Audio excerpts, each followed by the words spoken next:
A escuridão no Vale das Sombras não era como a da cidade. Na capital, a noite é apenas um filtro cinza sobre o concreto, interrompida por postes de luz e o brilho eterno das telas.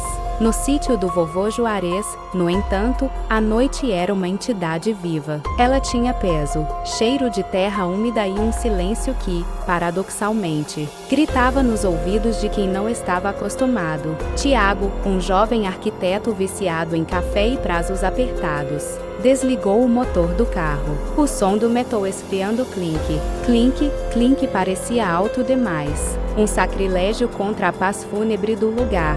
Ele viera para organizar os pertences do avô.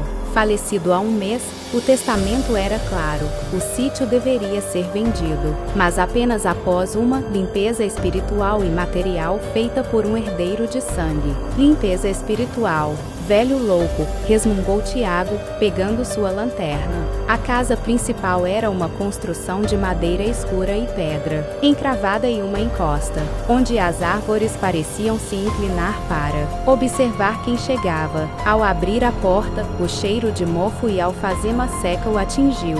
Ele acendeu as luzes, mas a eletricidade rural era instável. As lâmpadas de filamento oscilavam, criando sombras que dançavam freneticamente nos cantos dos olhos.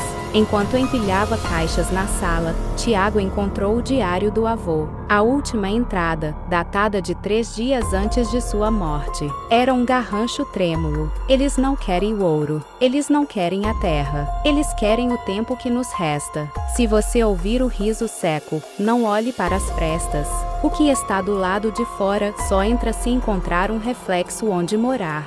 Tiago riu, mas o som morreu em sua garganta. Ele ouviu um estalo vindo do andar de cima. Um som rítmico, como se algo pesado estivesse sendo arrastado lentamente pelo assoalho de madeira. Vult, vult, vult. Ele subiu as escadas, o coração martelando contra as costelas. O corredor estava mergulhado em uma penumbra densa. A porta do quarto do fundo, o antigo ateliê de Juarez, estava entreaberta. Uma fresta de luz lunar entrava pela janela quebrada, iluminando a poeira suspensa no ar. Ao entrar, Tiago não encontrou ninguém. Apenas um grande espelho de corpo inteiro, coberto por um lençol cinza. O som de arrastar havia parado. Ele se aproximou do espelho, sentindo um frio inexplicável emanando do vidro. Com um movimento brusco, ele puxou o lençol. O reflexo não era dele. Ou melhor, era ele, mas com décadas a mais. O Tiago no espelho tinha a pele encarquilhada, olhos leitosos pela catarata e mãos que tremiam violentamente. O Tiago velho sorriu, revelando gengivas desdentadas, e encostou a palma da mão no vidro.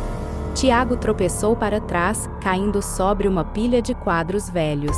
Ele fechou os olhos com força, contando até dezembro. Quando os abriu, o espelho mostrava apenas sua imagem atual, jovem, aterrorizado e pálido. O vento começou a uivar do lado de fora, mas não era um som natural. Parecia uma mistura de vozes humanas tentando formar palavras que a língua não alcançava. Tiago correu para a porta da frente, decidido a dormir no carro e fugir ao amanhecer. A porta não abria. Não estava trancada. Ela parecia ter se fundido ao batente. Ele tentou as janelas, mas o vidro era agora tão resistente quanto o aço. O sítio não era mais uma propriedade. Era uma armadilha. As luzes da casa piscaram uma última vez e se apagaram definitivamente. No escuro total, Tiago ativou a lanterna do celular. O feixe de luz revelou algo que o fez paralisar. As paredes da sala estavam cobertas por centenas de pequenas mãos negras, como se crianças tivessem mergulhado as palmas em piche e escalado o gesso. As marcas eram frescas. Elas ainda escorriam. Um sussurro veio de trás do sofá. Tiago, você trouxe o tempo. Ele girou, a luz da lanterna varrendo o ambiente. No canto do teto, agachada como uma aranha humana, estava uma figura esguia. Tinha membros longos demais para o tronco e o rosto era uma superfície lisa.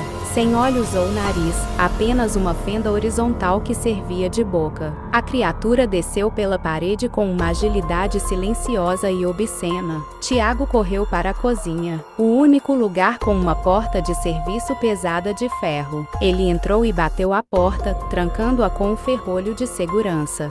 Sentado no chão frio da cozinha, Tiago ouvia a coisa arranhar a porta de ferro. Escrite, escrite, escrite. O que você quer? Ele gritou, a voz falhando. O que seu avô nos devia. A voz ressoou não nos ouvidos, mas dentro de seu crânio. Ele viveu 100 anos em uma terra que só permite 30. Ele roubou as décadas dos outros. Agora, o sangue do sangue deve pagar o juro. Tiago lembrou-se da vitalidade incomum do avô. Juarez parecia nunca envelhecer, enquanto todos os seus amigos e vizinhos murchavam e morriam cedo. A limpeza espiritual do testamento não era um pedido de paz. Era uma transferência de dívida. Ele olhou para as próprias mãos sob a luz do celular. Elas estavam começando a manchar. Pequenas sardas senis apareciam diante de seus olhos. Sua respiração tornou-se pesada. Seus joelhos começaram a doer com uma artrite repentina. O sítio era um dreno, um lugar onde o tempo não corria, ele era consumido. Desesperado, Tiago procurou algo na cozinha que pudesse ajudá-lo. Sobre a mesa, encontrou um pequeno frasco de querosene e uma caixa de fósforos que o avô deixara estrategicamente ali. Ao lado, um bilhete final. O fogo limpa o contrato, mas exige o sacrifício do que é material. Destrua o reflexo ou torne-se ele. Ele entendeu. O espelho no andar de cima era a âncora. A criatura lá fora era apenas o cobrador. Tiago abriu a porta da cozinha. A coisa não o atacou de imediato. Ela recuou, como se respeitasse o portador da luz e do fogo. Com um esforço físico que seu corpo agora, envelhecido, mal suportava, ele subiu as escadas. A cada degrau, ele sentia 10 anos sendo arrancados de sua vida. Quando chegou ao topo, seu cabelo era ralo e branco. Ele entrou no ateliê. O Tiago velho, no espelho agora parecia um cadáver animado, pronto para sair do vidro e ocupar seu lugar no mundo físico. Tiago derramou querosene no espelho e no assoalho ao redor. A criatura sem rosto apareceu na porta do quarto, sibilando. Se queimar a casa, você morre com ela, advertiu a entidade. Melhor morrer como homem do que viver como um ladrão de tempo, respondeu Tiago, com a voz rouca dos anciãos. Ele riscou o fósforo. Os vizinhos do sítio vizinho viram as chamas subirem aos céus por volta das 4 da manhã. Quando os bombeiros chegaram, restavam apenas as fundações de pedra e as cinzas negras. No centro do que fora o ateliê, encontraram um homem. Ele estava sentado no chão, ileso pelas chamas, mas em um estado catatônico. O mais estranho era sua aparência. Ele tinha o rosto de um homem de 20 e poucos anos, mas seus cabelos eram brancos como a neve e seus olhos tinham a profundidade de quem vira o início e o fim do universo. Tiago nunca mais falou. Ele passou o resto de seus dias em um sanatório, olhando para as próprias mãos, verificando a cada segundo se o tempo ainda estava lá. Moral da história: a ganância pelo tempo e pela vida eterna consome a própria essência do que nos torna humanos. Tentar evitar o inevitável, o envelhecimento e a morte, cria dívidas que a natureza sempre cobra, e o preço geralmente recai sobre aqueles que mais amamos. O verdadeiro valor da vida não está na sua duração, mas na aceitação de sua finitude.